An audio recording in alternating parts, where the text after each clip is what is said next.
I think we're back. Um, but yeah, YouTube knocked us down for a copyright violation. So let's see what we can do here. Let's take this off the screen. I don't know if it was. I'm guessing it was the show because we played a lot more of that. But I mean, with all the pausing and talking that we were doing, I figured that it would be seen as a transformative work. But YouTube has an absolutely zero respect for smaller channels like ours. I think once you get to the level of having a few million subscribers or something like that, I think you can get away with it. And we just happen to be still a smaller channel, and they hit us with a lot of stuff. And I mean, I'll try to what you call it. I'll try to do like an appeal to see if they. But that was like a copyright strike or a warning. I don't know how it's going to come through, but it said streams are interrupted when copyrighted content is detected. After copyrighted material is no longer being streamed, streams are automatically re-enabled. Okay, I see. So that might not be a full like copyright strike violation type of thing. Oh, yeah, yeah, yeah. I've had that. It'll Okay. pause. It'll pause it, but there's no warning for you. It just pauses it, and then like when you turn it off, it goes back to your stream. I've had Okay. that happen to me before, but they give you no warning still. Right. Like Yeah. there should be like a text connection or an email where you get the ding, and it's like, oh, let me turn this off. Because like you could be doing whatever you're doing for like hours. Like if I didn't tell you nothing, you would have never known. Yeah. Yeah. I mean, this is what it is. I thought we were having a good conversation. I thought we were pausing it enough to move through it and think things over. But YouTube is like, nope, can't do it. People are on their streams right now playing music. They're playing movies. There's full movies on YouTube right now. I don't want to be nuanced about this. We're just going full wood chipper. I was ready to consider other options and have parse out a reasonable conversation. So clearly YouTube doesn't want that. So I'll go with the wood chipper then. Fine. What chipper it is? Wood chipper it is. We Yeah. tried. We tried to be woke, Yeah, we as tried to be liberal as we could woke. be. We did all of this work to have like an evolved point of view. We were thinking progressively, like maybe you shouldn't, but YouTube was like, nah, fuck all that. So I guess the only solution from here on out is right into the wood chipper. That's what it seems like YouTube wants. Am I wrong for saying like does YouTube want us to just go straight to the wood chipper? Is that the way this goes? I'm sure a lot of people that work at YouTube are wood chipper worthy. As I think it was more they Oh, were offended. maybe they have some Pain Olympics wood chipper fantasies. Maybe that's what it is. I can't come unless I'm in a wood chipper. It's Yeah, the that only way I sounds can like come. yeah, that sounds like a criteria for to be a YouTube employee. Can you reach orgasm outside of a wood chipper? Yes. Well, you're not going to be able to be employed here. The people who are employed here can only reach their climax inside of a functional wood chipper. I don't know. We could have got reported too. You think somebody got reported us or like I don't, maybe? I don't think anybody cares about us enough to follow Yeah. us and report us. Yeah, That's that's true. childish. Is anybody that bored? No, because If if it's a copyright thing, the audio is recorded through the internet, so that's how they find that shit with robots. But it's not because somebody like clicked it. Because Shazam, like if you put the phone up, so you probably Oh played right, something. yeah. The Yeah, AI. It's like yeah, that was too much. Like they should at least give us some type of warning or let us know how much time needs to be covered before. Look, I just found the whole Django Unchained movie on YouTube. that's what I'm saying. So like, how does that work? Like, what are the rules? It's got What are the 2.8 rules? million views from 4 months ago. and the Like, what are the algorithm couldn't rules? find it. Yeah, right. And I let me don't see. Is the know what audio to right? do. Yeah, all the audio's It's there. the whole movie because I've been watching it for like a couple of days. I've been watching this for like just going back and watching certain scenes. How is this possible? How is this possible? I'm confused. I'm confused. I'm completely dumbfounded at YouTube's And I'm and policies. and I'm curious, right? 2 million views. like somebody gets a check out of that, right? Oh yeah. Oh yeah. Well, you know what? Maybe. I mean, maybe this channel's not monetized. Let's see. I'm gonna copy his name here. Let me do a quick search. And he put in there, I own the rights. You probably don't. I mean, All right, let's just go to his channel. Let's copy whatever he put in his YouTube bio thing or whatever that's there. says The he's making video about description. 42 grand a year so far. He just got started. Bootlegging movies and streaming them on YouTube. All right. Yeah, Yeah. see owns what the it right. says there in the description for the more. Okay. Well, I'm gonna go back to that. So there's mostly music. Nothing's doing any real numbers. A couple, 1,000 here, 300 there. So where His is? bread and butter's Django. Oh, is that where you gotta bury it? All right, Yeah. let's go to the more. This is his songs. He's putting all his songs in the. You know what? Let me put this on screen so people can. You know what? Maybe because it says Weinstein on it. Nobody wants to claim it. Oh, that could be it. Yeah, we just found somebody who has the full, what you call it, the full Django Unchained movie on YouTube, and it's got a couple million views. And for some reason, he's still up and running just fine. It's the whole movie too, bro. Yeah, this is Django.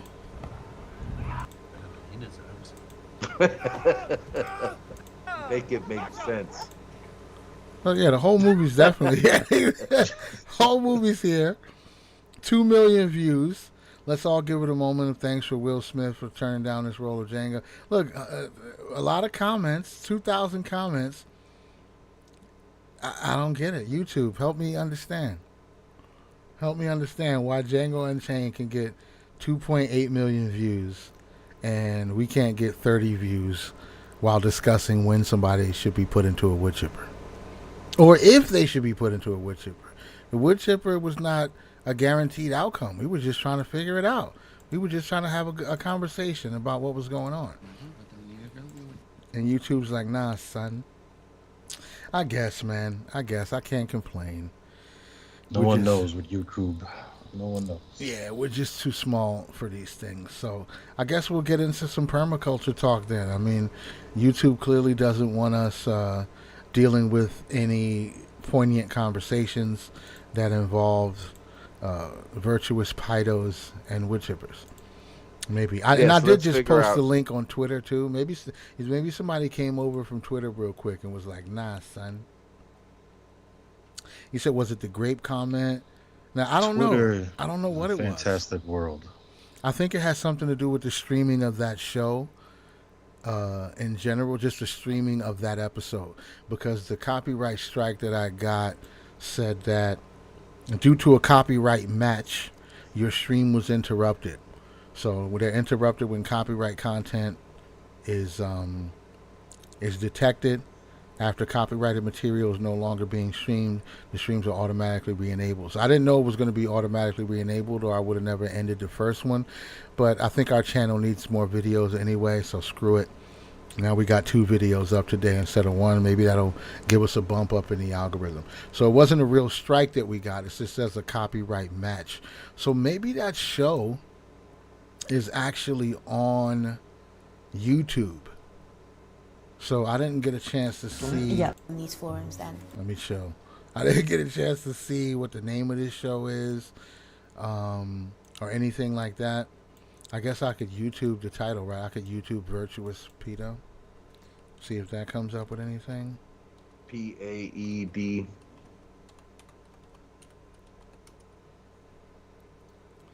Oh, there's a lot of these guys, huh? That's Cottage interesting. industry. Interesting. That's very interesting. I ain't even going front. There's a lot of entries for that. What it's like being married to a self-described virtuous pedophile. Virtuous pidos, suppressing criminal urges. Wow, I had no clue. Yeah, he don't look virtuous. I ain't going front. That one, nope. That's way too much forehead to be virtuous. I'm But sorry. these guys are virtuous, man. They're definitely the guys playing video games with kids. Nah, I That's don't. all I'm Yeah, saying. Like if they're just fantasizing, they're definitely on the Xbox and PlayStation talking to kids. Because I don't know how you live your life. I don't know. I, oh yeah, there it is. It's on YouTube from 3 days ago. So this is how they caught us up with the. oh, it's fresh. That's why. Yeah, this is how they caught us with the match. So I don't know. They should. I think they should give you a little bar or something and let you know when you're playing too much of it. But I don't know, man. There's people that really don't Definitely need a change copyright anything. bar. There's people that don't change anything. They watch it, they do a reaction video, and they got their little picture down in the middle, and they don't say anything for minutes at a time, and they just let it rock. I don't want to sit around and have you guys listen to me complain about YouTube's the way they run their business, but it's confusing, and I'm just thinking it out loud at what's going on right now. But Well, let's find out what to do with all that wood chipper slurry. yeah, so if you're gonna be using your wood chipper, you're gonna have to use a lot of carbon material also to go with the wet stuff because you don't want it to start stinking. If you gotta have some other wood chips and things like that. So I'm just gonna get into. I did go shopping for native plants the other day. I took a day off and went to the beach. It was very, very difficult to not be at home doing work and trying to take care of shit. But my wife got me out of the house and I went to the beach, so that's what happened. So what I'm going to do, so one of the plants that I got is called partridge pea. Let's see, yeah, partridge pea.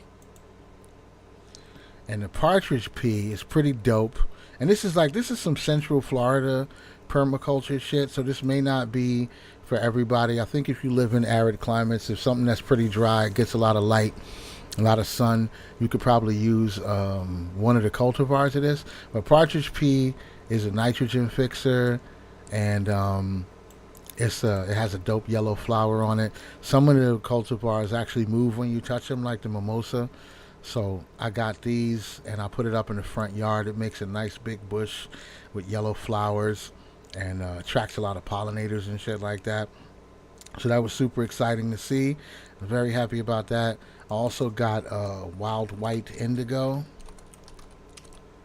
So that one. This is another like prairie, meadow plant, wildflower, dope flowers. I think it's in the lupin family.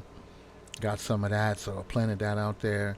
That one was on clearance because it was almost dead, but I'm confident in my ability to bring plants back from the brink. So I got it for half price. So I got that.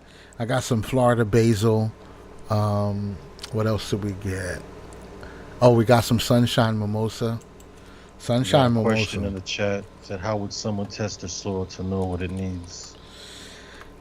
They sell soil testers. They're pretty simple. You can tell if you have acidic soil or if it's alkaline or anything like that. But usually you can tell, not exactly, but you can tell by looking at it. If you got sandier soil or if you have a deeper, denser clay type of soil. And to be honest, what I've seen, whether you have compacted, really wet soil, or if you have really dry, sandy soil, the thing that cuts it right down the middle is wood chips. If you can get wood chips and organic matter into your soil in big runs, you're gonna loosen up and aerate compacted soil, and you're also gonna trap more moisture and make sandy soil a little bit more dense. So whatever it is that your soil needs, if it's at any extreme on either side, biomass is gonna help. So if you can call local tree companies or anything like that, if you can get bales of straw for cheap, you can lay all that stuff down, and over time, covering the soil with this biomass, what it does is it builds up your fungal network. So the fungus will start to grow underneath the top layer. You won't really be able to see it at the top, but under the soil, under the wood chips, and before you get to the soil, that layer in the middle is going to start to grow a lot of fungus. And the fungal network is definitely extremely important that you need for if you're going to be growing food or maintaining fruit trees. You definitely need a lot of fungus in your soil. So the fungus starts to feed the microorganisms. It also moves nutrients around your yard, which will also balance out your soil so you won't have spots that are high in one thing and low in another. It'll kind of move everything around and regulate it over time anyway.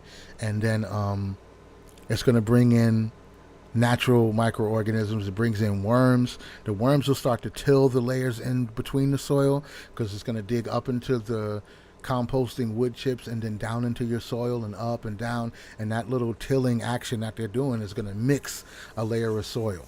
So I don't suggest doing a big mix on the soil yourself, because as you break and turn everything over, like if you're going to plant a fruit tree, it's not bad to do it in one spot, but I would advise against doing it on any large scale, like with some kind of cultivators, machines, and shit like that. Is because you're going to lose so much life in the soil. So you'll get an early bloom of plants. So if you were to get a cultivator and tear up your land and turn everything over, yes, it's going to be aerated extremely quickly. And if you plant plants right away, they're gonna blow up immediately. But over time, that's going to taper off and fall off a cliff really quickly. And the reason that the plants blow up right after that big cultivation is because the death of all the microorganisms, the worms, the snails, the beetles, like anything that was in your soil moving around, all got murdered, mass murdered, and their dead bodies are feeding your plants. So at first it's going to be awesome, but after a while you're going to be like, why can't I grow shit? It's because you decimated the population of microorganisms. So the slower process is definitely the better process. Just cover your soil. Get it covered with wood chips, with yard waste, with bales of straw, anything you can, and that'll start building a nice humus layer of soil in between. I think that's probably the best thing you can do. Like I said, no matter what your soil needs, wood chips and stuff like that is going to fix it. So, yeah, I got some sunshine mimosa. This stuff is like turf grass. It's really tough. You can walk on it, you can trample it, and it grows so tight knit. It's like a really thick lawn, and not a lot of weeds can penetrate that. It does have dope little pink fuzzball flowers, and the pollinators love it. So I love this stuff too, and it moves when you touch it. So it's a cool tactile experience for kids and people who might be interested in that kind of thing. You see right here, hopefully you guys can see this. I mean, it grows really well, like on the side of the road. Like, it doesn't need great soil. You don't have to have amended soil to grow sunshine mimosa if you're in the right zone. If you're in a colder place, you might want to try like micro clover or something like that grows in a thick mat too. Anything to get rid of the lawn, bro. The lawn is a scam. The lawn is an absolute scam. It takes a lot. It requires a lot of feeding. It takes a lot of water, and it doesn't really give you anything back other than something cosmetic. It looks cool because we've been trained to think that big sheet of green is cool. But if it's not really feeding the pollinators, if it's not doing anything for the property, you can't eat it. It's useless. At least if you grow sunshine mimosa or micro clover, it's going to flower a couple times. It's going to feed the bees. It's going to look cool. It's going to drop seeds and reseed itself. With grass, you're always cutting, and the reason it doesn't grow thicker and more lush is because you got to feed it. If it was growing its full season and reseeding itself, it would, it'd be a little bit different. But we chop it all down. I think it's just an exercise in dominion. We plant something that grows 4 feet tall if you leave it alone, and then we spend all our time cutting it back and beating it into submission. I think it's just a psychological thing we got going on with grass. It's useless. It's absolutely useless. I'm a lawn slanderer, so you just got to deal with it. I don't fuck with lawns like that. But I definitely grow a lot of seeds. So yeah, this mimosa is amazing, bro. Absolutely amazing. Yeah, we also got, like I said, we got a Florida basil. We also got a crimson hibiscus, which is this really tall, not that one, this one. It's really tall, moisture-loving hibiscus. It pops open. It's native to here too. These huge red flowers, which are fucking awesome. Yeah, just something really tall for the back of the flower garden. You put your shorter stuff in front so people can see it, and then you put the tall stuff in the back so it can still get a lot of light and show off. Just a little pop of color. I'm pretty sure these flowers are edible too. You can put them in teas and salads and stuff like that. And giant ironweed is the other thing I got. So giant ironweed is another one that attracts a lot of butterflies and pollinators. It will absolutely grow and cover everything though, and that's the kind of shit that I want. I want the type of stuff that people consider semi-invasive. Like once you plant it, you got it forever, and it's gonna go crazy. I love that because I can take cuttings and seeds and plant them. I can sell them to other people, and it covers large pieces of land, and it shades out the weeds, it shades out the grass that's growing there, and before you know it, instead of having to deal with a lot of grass and weeds, you just have these native flowers that's going to bring a lot of life to the property. They're going to bring in the butterflies and the hummingbirds and all the bees, all that shit. So that's what I did. After we did this before we went to the beach, we stopped at the store, bought a bunch of cool shit, and then we went to the beach. Came home and planted everything the next day. Everything is happy right now in the ground and chilling. And this is how you construct your compound, people. This is what you do. This is what you do. Don't go buying all of that bull crap that they tell you to buy from Home Depot. No hate on Home Depot. You know, it is what it is. I get it, but they're gonna sell you a bunch of shit that's very likely gonna die within the next year. So all you have to do is keep keep buying stuff from Home Depot. So if you want to do a small garden, Doc, do it. Yeah, raised beds are definitely cool.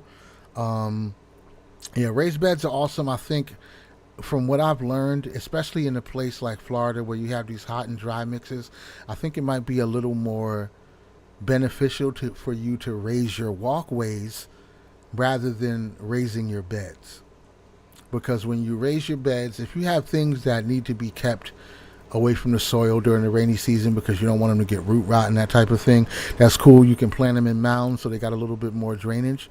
But when you raise the bed, you're always going to have a hard time keeping things well watered unless you make a wicking bed. A wicking bed, you can put wood chips and logs at the very bottom of the raised bed, and then you put your soil and everything. So when it rains and it gets saturated, all of that wood at the bottom holds in a lot of moisture, and it's blocked from the sun, so the sun's not going to dry it out. So the plants will have a lot more moisture to pull from because there's so much organic material in the bottom of the bed, which is cool. And if you leave like at one of the corners or something like that, you leave a like a PVC pipe exposed out from the soil, and then if you needed to, you could always just pop the hose right into that PVC pipe.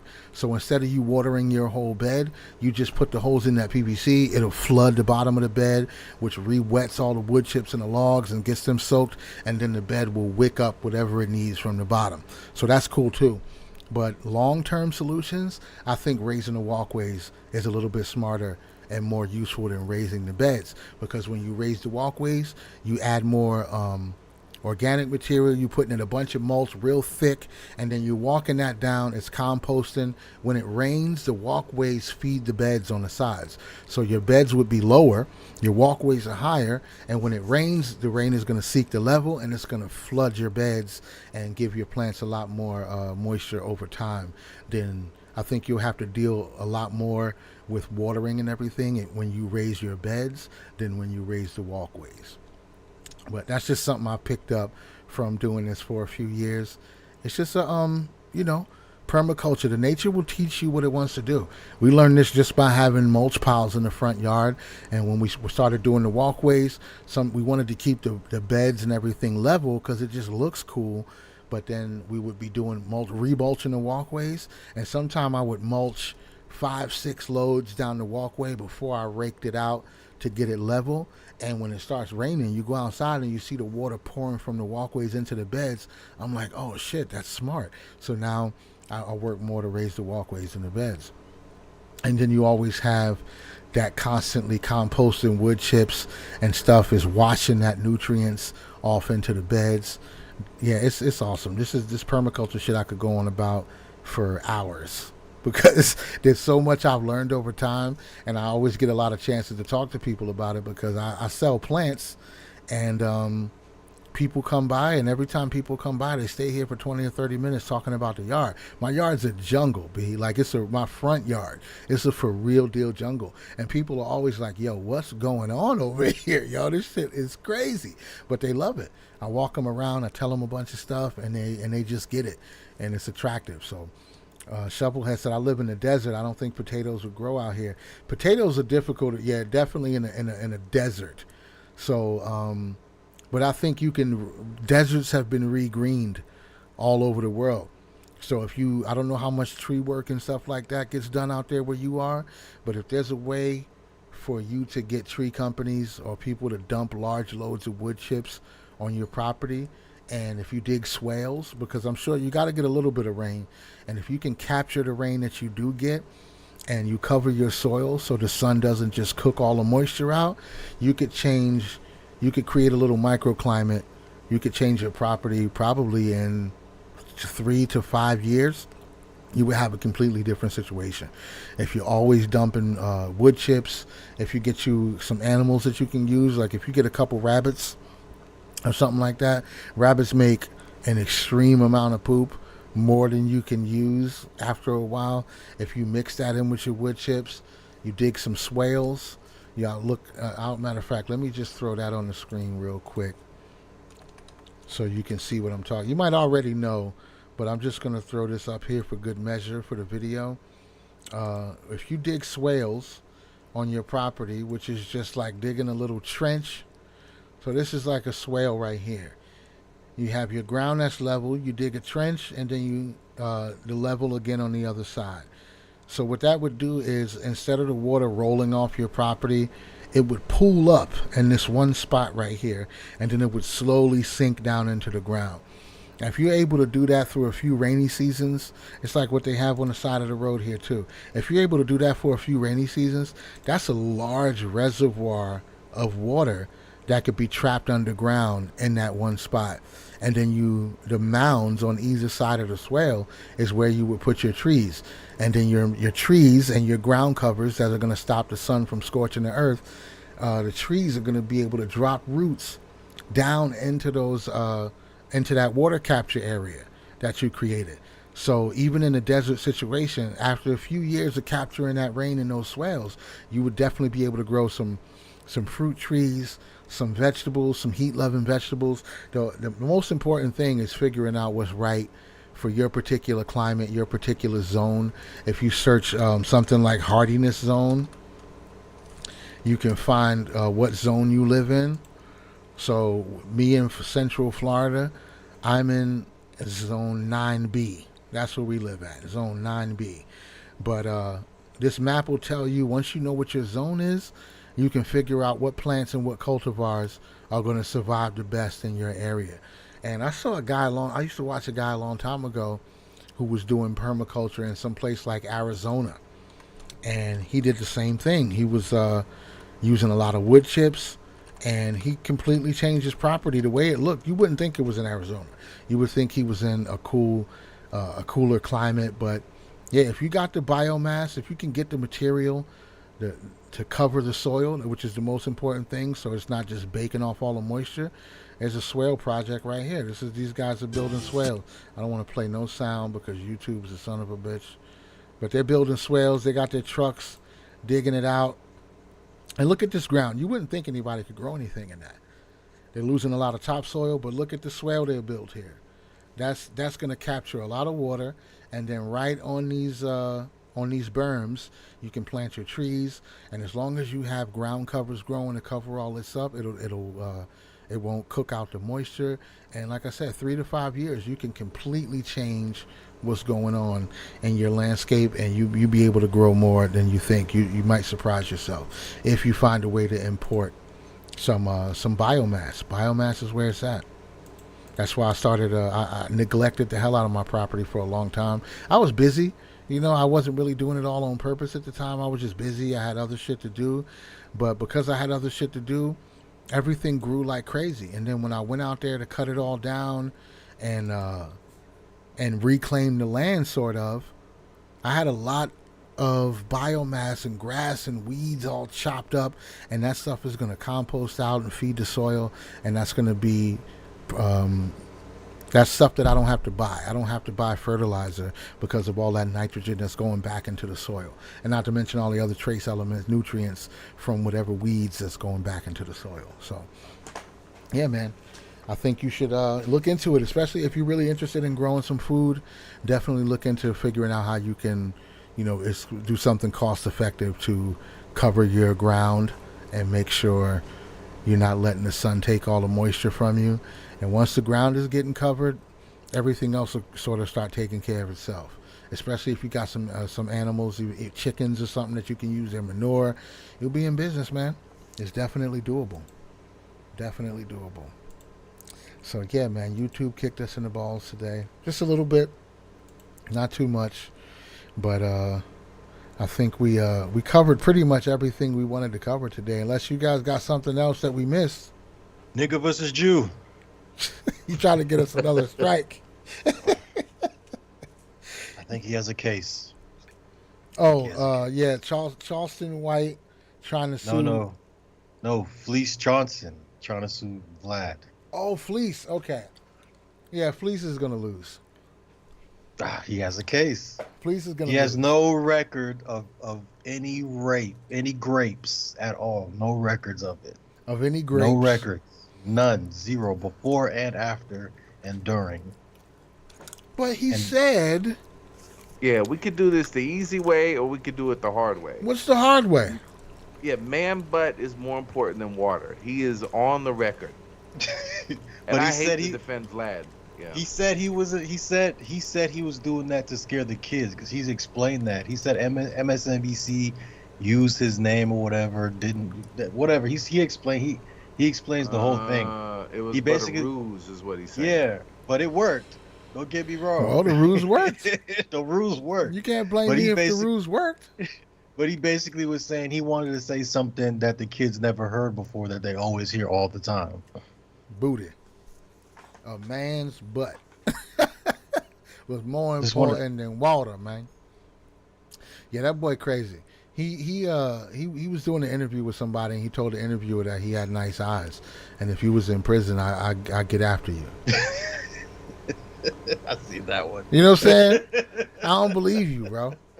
I don't believe you. He's like, if you was in prison. But look, he gave the example, right? Because he was like, if I want you, I'm gonna get you. And he gave the example. If you see candy at the store, you want it and you want to get it, right? So you could buy candy. So that's the example he gave. He didn't say buy it. He said get it. Now, if I tell you, hey, get can be misinterpreted a lot of different ways. You may not buy it. You just say go in that bank and get some money. Somebody might be like, well, how you might want to be a little bit more specific. Now, I don't think Fleece Johnson will ever win a lawsuit. I don't care if he go to McDonald's and spill some hot coffee on himself and get third-degree burns. I don't think nobody gonna let him win a court case. Just because of what he represents. This man dedicated his entire life to prison. He got locked up when he was 16, I think he said.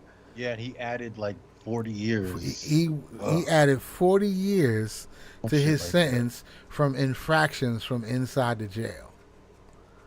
From fights and cuttings and stabbings. I guess he said no sexual assaults, but he was tearing up shit. He was wrecking everything. Yes. He was throwing shit at the guards. Right, throwing poop at the guards. He threatened the warden. He said that got him like 10 more years or something like that.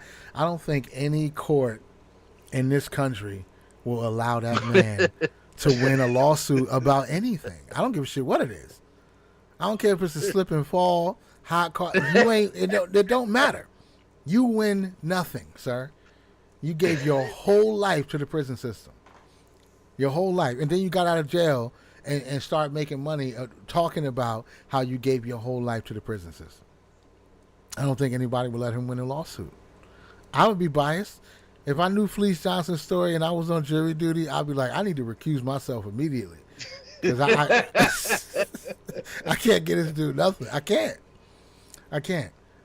All I can do is, there's a lot of people in the world I'd like to help. There's a lot of people in the world I would like to change their situation for the better. Fleece Johnson got to get all the way to the back of the line. All the way to the back of the line. I can't. I'm sorry. Can't do it. Yeah, Charleston White's definitely hilarious. I think Charleston White is one of the people in the world right now that we need to keep a close eye on. I mean, he's just as terrible as he is hilarious, but he's very rarely wrong in my eyes. The only issue I had with him, he had some sexual exploits in his youth that he didn't seem to be too apologetic about, and he was laughing about it and high fiving about it, and I thought that shit was a little off for me personally. He says he has no record of it. No, I'm Nobody's talking put up a about record. Charleston. Charleston, not but he said it. He said what he did, and he was like, "Yeah, that's what we used to do to them white girls." And I was just like, "Oh, buddy, I gotta watch this guy. You gotta watch him close." But he's hilarious these days, man. I love him. I love Charleston. I think he's extremely funny, and you got to keep an eye on him. He's doing celebrity boxing matches now. He just had a celebrity boxing match. The guy he was fighting, I'm not even sure who it was, but the guy he was fighting pushed him at the weigh-in, and Charleston White maced him. He maced him at the weigh-in. He hit somebody with a poker too, with the knife. He Yeah, cut with the somebody back of recently. the same guy hit him in the head with the back of the knife, had him bleeding and shit. That was after the fight. So he maced you before the fight, and then hit you on the head with a little piece of pipe or something like that after the fight. And all I'm saying is this guy don't seem to learn no lessons. The guy who got maced didn't learn any lessons. First of all, it's a weigh-in. Why are you touching me? We about to fight soon. You ain't got to be putting your hands on me. So you deserve to get maced. You deserve to get maced. I think Charleston White might catch a body eventually. He might. I'm not positive. Listen, and the body he catches, nobody's really gonna care. I'm not. He's a criminal. I'm not for sure. 'Cause I don't think he'll start any trouble. So whatever body he decides to catch is completely up to him at this point. I ain't mad. Do what you got to do, brother. Do what you got to do. I'm just gonna laugh about it. I'm gonna laugh about it, and I'm gonna keep going with my day. I'm gonna keep building my cult. I want him to be the ambassador of the FBAs. I think he's a better representative. Yeah, I think he's a great, honorable man. Yeah, Better definitely than better Tariq, than you Tariq think? Nasheed. Yeah, for sure. Yes. Yeah, Tariq Nasheed is a huckster. He's a hustler to the bone. I don't think he's ever gonna stop. He's a pimp preacher, basically. I'm pretty sure that's what he is. He's a pimp preacher, and he just has the right amount of comedy and disrespect. He wears nice clothes, and he's just exactly what people want from a black leader. Like, you can't be too smart because that makes you like a coon. You can't be too much talking about personal accountability because that makes you an Uncle Tom. So you got to have like all of these things in place. And Tariq Nasheed is like the perfect mixture of everything that could never actually help black people long term, right? It's like he's basically like Kool-Aid with like a dash of orange juice in it. He's black opium. Exactly. So he's like it's not fully Kool-Aid. There is a little bit of fresh squeezed orange juice in there, so there might be some vitamin C, but it's mostly red number 40 and a whole lot of refined sugar. So it's still gonna give you diabetes, but you're gonna, as you sip it, you may feel better about yourself because you got a little bit of orange juice in there that'll give you some vitamin C. So he's not complete and total garbage. He's got some good points, but it's just enough to make you think it's good, to where you keep eating it. It's still the soul food that took Big Mama's foot. It tastes good. It looks great on the plate, but that's what killed Big Mama. Let's not forget. Them deep fried catfish and that mac and cheese. Yeah, that's what took Big Mama out of here. But, that's what it is. That's what they want. You can't take it from them. You can't wrestle pig feet from nobody. You got enough to do in your own life. I got too much to do in my own life, my own house, my own world. I don't have time to stop what I'm doing and wrestle chitlins out of nobody's hand. If you want the chitlins, gorge yourself on the chitlins. I'm not your enemy. I'm not going to take your chitlin bowl from you. I'm just not going to eat it. I'm not going to eat it. And Tariq Nasheed is a chitlin bowl. He's a chitlin bowl with some on a bed of spinach. That's what it is. It's a bed of spinach under them chitlins. I'll give him that much. There's definitely some fresh vegetables in there. But yeah, man. I mean, like I said, I think we covered just about everything. Y'all should go definitely watch some dolphin videos. I don't think they're as cute as everyone told us. I think they're a menace to sea society. So Killer whales too. The name was a warning for us, but we still thought they were nice. they don't bother nobody though. Like if you catch a fish, Fucking murderous seal eaters. yeah, hell yeah, we gotta eat it. We got. Hey, listen, it's food though. At least they ain't banging it. Look, I saw the seal take a penguin to the vineyard, so I don't really care to defend seals either. All See, of the animal kingdom is terrible. see, we might really be the best of it. We So how might far be the are best we of it. away from the animal kingdom? Like what? So We go to the vineyard the least, even with But the numbers we put up. We go to the vineyard the least. But I'm saying like so clearly like we're connected enough to like grape culture is a thing, right? But like being murderers is clearly a human thing. Like animals just don't go out. No, I'm dolphins are autistic. one of them. Dolphins are one of the ones that kill for other reasons other than food. Dolphins will kill you to make a point, or for pleasure. So will chimpanzees. Chimpanzees hunt other monkeys and kill them just for fun. I mean, don't cats like play with their food too after they kill it? Yeah, I mean, animals are dicks, dude. I got cats That's what here I'm on saying. this property to keep the rats away. My cats will go out with a full belly of food and kill a bird. Like I'll feed them and they'll wait 10 minutes and be like, you know what? I need to kill something. They'll just wash their food down with a bird just because they can, or go kill a butterfly.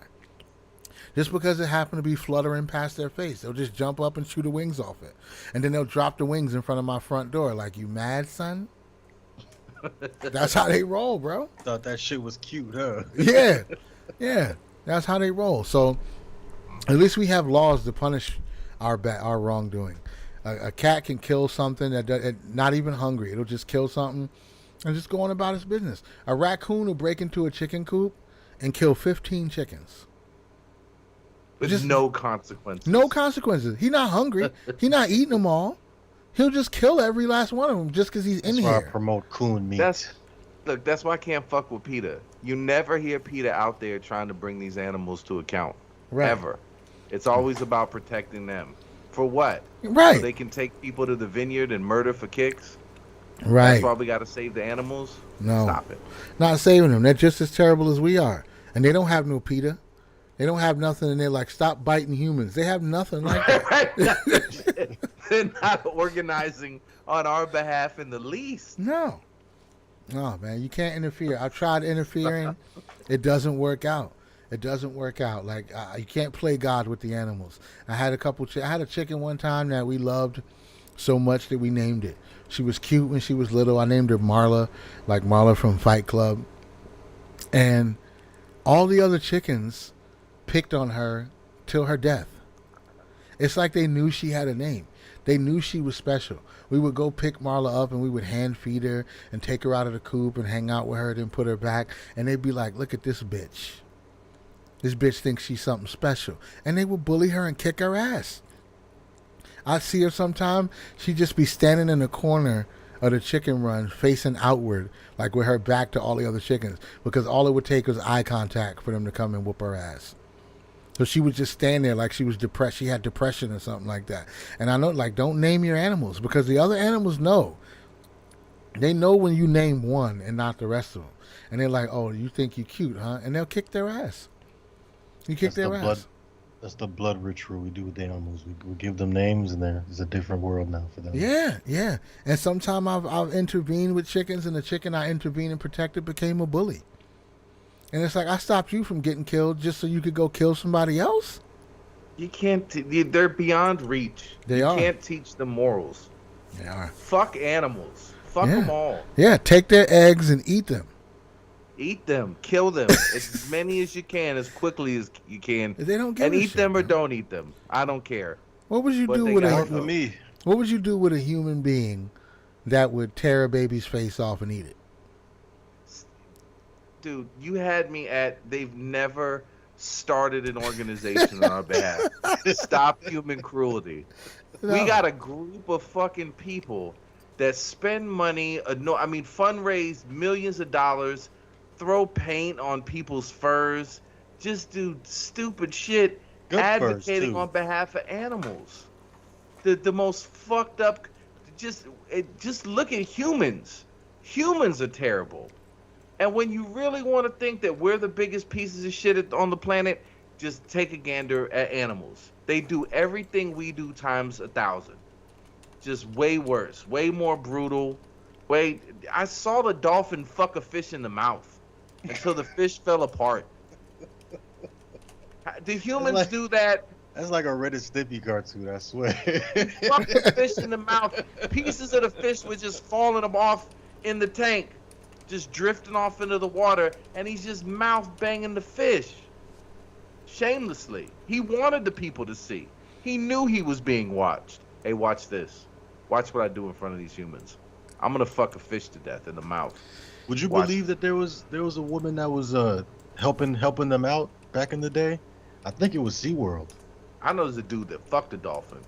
And No, he there said, was one like giving them hand jobs. Oh my god! To the point, I think like when they found out, I think one of the dolphins died. You have to find that story. But yeah, she was doing that to the dolphins. They were in love. Yeah, they need to be pleasured. I gotta help them get the evil out. There was a dude that said, look, like I fell in love with this dolphin. Look, who was the dude that wrote? Oh my god. Is he getting? He's trying to get the food. Yeah. This animal. You seen that mouth? It was like, yo. Oh yeah, I gotta get in that mouth. He fucked a frog in the mouth. What a dude. This is animal. Oh, this is already on YouTube, so I can put this on YouTube, right? Man. Yeah, so chimpanzees amuse themselves with frogs. That's just something that happens. Yeah, I know there was this one dude. He was like an animal trainer, and he talks about how he fell in love with the dolphin, and they had an affair, and how special they were to each other. An affair. And then there was a dude in was it Oregon, and he wrote a book called "Your New Stepmommy's a Horse," and it was a children's book to explain to his child why he was banging a horse. Yeah. Nobody needs it. Yeah, animals are terrible, so don't feel bad for them. Let them ride the fucking grill, ride the air fryer. It doesn't matter.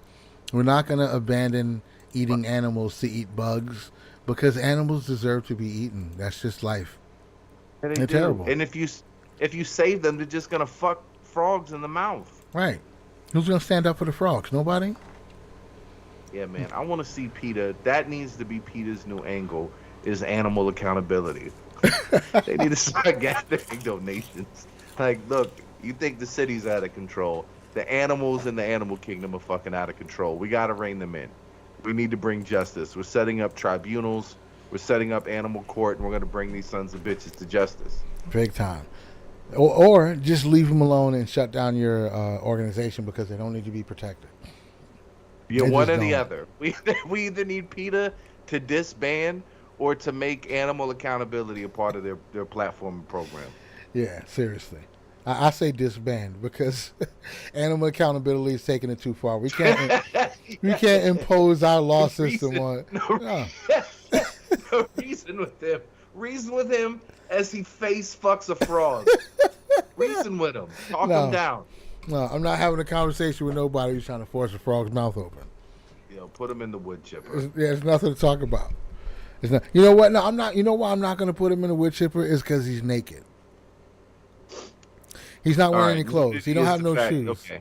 Yeah, the shoes and clothes is the threshold for the wood chipper. If you live out in the woods naked and you banging a frog, I'm gonna just be like, all right, whatever, bro. But if you got a car and shoes, you going in the wood chipper. I'm sorry. Yeah. One or the other. You know how to tie your shoes. You know what you're doing. Right. One or the other. You can't have both. You're either going to be a wild animal who can't be held accountable for his actions, or you're a human who's going in the wood chipper. You can't have both. You can't have both. I like that standard. That's fair. Yeah. These animals are doing what they do out there. I'm going to chalk that up to us not completely understanding the dynamics of their existence. And I don't want to impose our will on them. I can't tell my rooster that he needs to be nicer to the hens. You got to whisper in her ear a little bit before you. No, jump on that bitch back, bro. Do what you got to do. That's your world. I can't conduct myself like that in my world, but I'm not going to bring my slow music, R&B, light a candle politics to my rooster. He got his own way of doing things, and it seems to work just fine. So he do him, and I'm gonna do me. You know, and maybe you could take some cues from the animals too, because you got to. Hey, listen, you got to use some discernment. But I mean, if the monks can figure out kung fu styles from the tiger and the crane and all that shit, maybe you can figure out a couple things from the animals too. Or meth. And meth. That's true. That's true. That's important. Can't just take it off the table. But yeah, man, I think I think we're done here. I think we've showed you some soft white underbelly of the world. We gave you a little bit of permaculture talk to hopefully brighten your evening, and we closed on a strong note with monkeys forcing frogs' mouths open. Like, I mean, yeah, that monkey this is saw that tongue, and he was like, "Yo." He's like, the inside of that mouth looks velvety smooth. I need to see what's up with that shit. I have to see what's going on over here. Yeah, I think this was a well-rounded couple of episodes here. YouTube tried to strangle us, but they didn't win. We won because we finished strong. So hopefully everyone will enjoy the rest of their evening and link up, man. Send us some messages. Follow us on Twitter and visit the website swtko.art. Link is in the description. The code gratitude will get you free shipping on all orders over $50. So please holla at your boy. Link up. You know, throw us some vibes so we can get this compound built. Everybody should be playing the lottery so you can buy yourself a big piece of land and build your own cult. That's what we're doing. So keep an eye on all of that business, and we'll keep everybody posted. And I'm sure we'll all be talking to each other soon. Everybody take care. Enjoy the rest of the evening. I appreciate you guys making time. Peace. Always a pleasure, gentlemen. Bless up. Bless up. Peace. Metaphysics is going to have to be the quote-unquote religion of tomorrow. If it isn't, you're fucked. Totally and absolutely.